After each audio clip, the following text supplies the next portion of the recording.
Semoga kebebasan semacam ini terus berlangsung di Indonesia kita tercinta.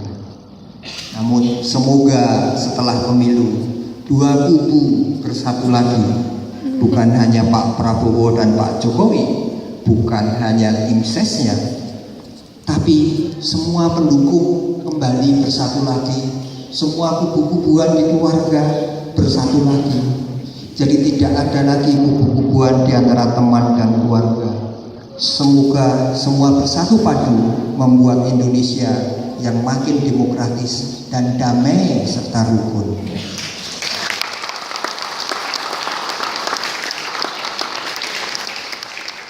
Nah, apa tantangan global masa kini?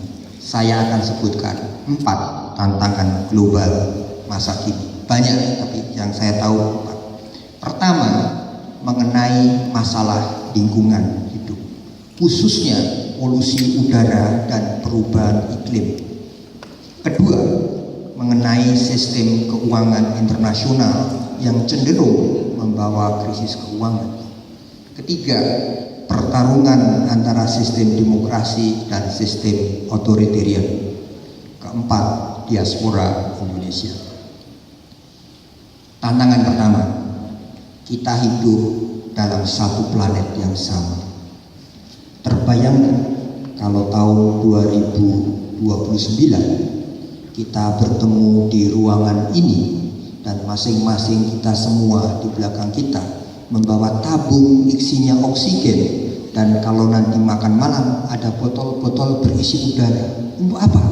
Kalau tahun 2029 udara demikian kotornya, industri jualan oksigen menjadi laris sekali karena kita setiap kali harus minum oksigen.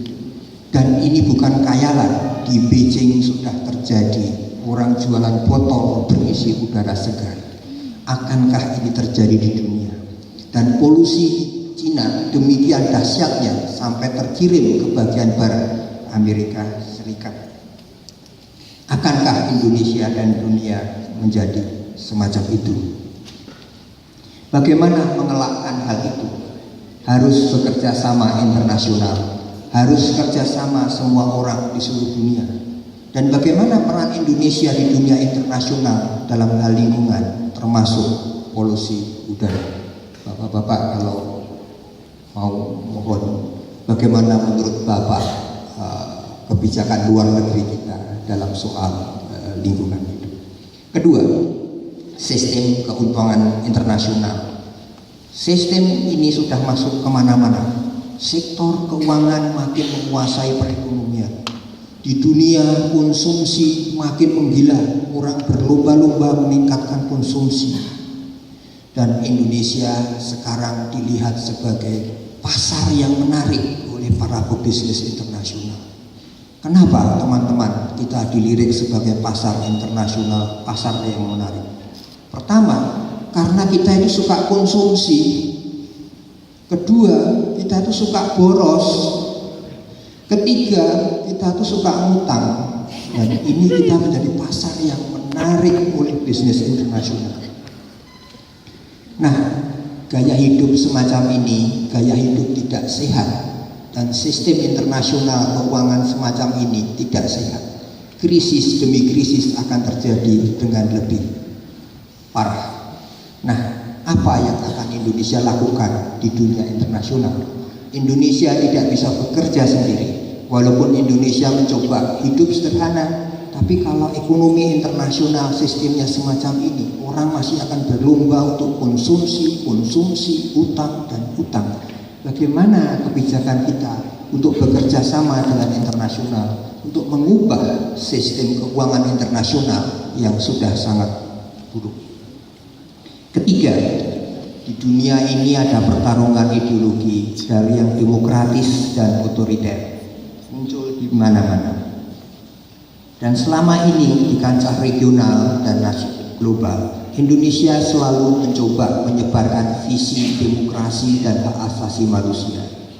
Menurut bapak-bapak, apakah kita perlu meneruskan memperkenalkan visi demokrasi kita dan visi hak asasi manusia kita ke negara-negara lain di dunia? Terakhir, diaspora Indonesia. Bapak-bapak dari Indonesia, sebagian orang berpendapat bahwa kami yang di luar negeri itu pengkhianat, tidak mau membantu Indonesia. Ada yang berpendapat orang Indonesia yang di luar negeri itu egois, enak-enak di luar negeri, tidak mau bantu Indonesia. Tapi ada pula yang berpendapat orang Indonesia di luar negeri itu bisa menjadi modal bangsa Indonesia. Mereka bisa menjadi duta bangsa Indonesia. Mereka membantu Indonesia dari luar. Nah, bagaimana penilaian Bapak mengenai orang Indonesia yang di luar negeri, kami ini, Pak? Kebijakan luar negeri semacam apa yang akan diambil dalam kaitan dengan orang Indonesia yang tinggal di luar negeri?